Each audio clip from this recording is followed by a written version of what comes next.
What's up everybody, Greg here with LensProToGo and Lens Rentals. Welcome back to the channel. This week we're going to be taking a look at the Varicam LT.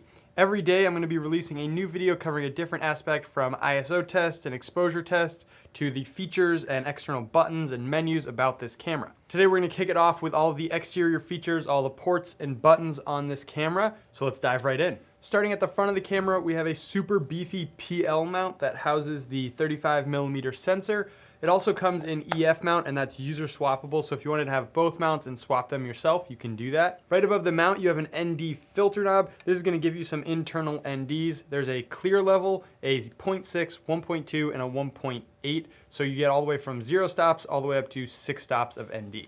Across the top on the other side of the camera, you have two ports here. One is an SDI and one is a 12-volt power out. These are both used for powering and monitoring through the viewfinder. There's also a few nice clips for cable management to wrangle those cables so they're not getting in the way of your lens and your lens setup. Spinning back to the left side of the camera, you have a few user buttons here. They're defaulted to nothing, but you can set them up to be whatever you want. Then there's a big red record button right underneath that. Pretty obvious what that does.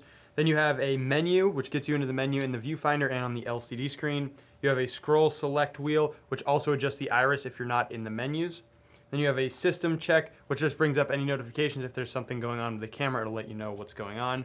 A toggle white balance. This has all your preset white balances in it, and it can do auto white balance. So you click and hold it up, that will auto white balance, or you can just tap it up and it'll cycle through all your presets. There's also a lock unlock safety switch, so you can lock all these buttons on the side so you don't bump them if you're shoulder mounting it and you don't want to change any of your settings while you're recording. Right below that, there's a power on off switch, which isn't labeled super well, but it's right down there. Spinning around almost all the way to the back, you have a little flip out door which has the card slots in it. There's a P2 Express card for recording your main format, and then you have an SD card slot for recording proxies. Right below that, you have a headphone jack for monitoring audio. And then swinging around all the way to the back, you have a Anton Bauer gold mount battery plate. You can also get this in V-Lock if you want. Right above that, there is a LCD monitor which has a lot of features on it, a lot of buttons, and this is where you're going to do a lot of your menu navigation and setup. Spinning around to the right side of the camera, looking at this first column here, you have all of your XLR inputs. You have a 5-pin XLR, then you have two 3-pin XLRs for your microphone line ins.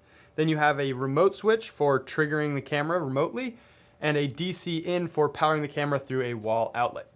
In the next column, you have a camera control, which is what this LCD screen plugs into. I just unplugged it to get it out of the way. Then you have your SDI inputs, timecode, Genlock, and all your sync ports. Below that, there is a LAN port and a USB port for USB devices. Spinning around to the side, you have another flip out door, and this is for a USB host that plugs in up above, and then it just clips in so it won't fall out. The last thing on this is the lens and grip port, and this is for controlling the camera's menus, starting and stopping recording, all through the grip. Now that's all of the buttons and ports on the body of the camera, but there are two other accessories that come with this that help navigate the menus. The first one is the viewfinder. You get a couple user buttons on here, as well as camera and EVF settings and a little scroll wheel for navigating menus and stuff inside the EVF. And then the main one, which you're going to use a lot of the time, is this LCD screen on the back. This has all kinds of features, and I'm actually going to dive into this in a whole separate video showing you all the menus and how to set it up to get shooting. So stick around for that video, which will be linked to at the end of this one.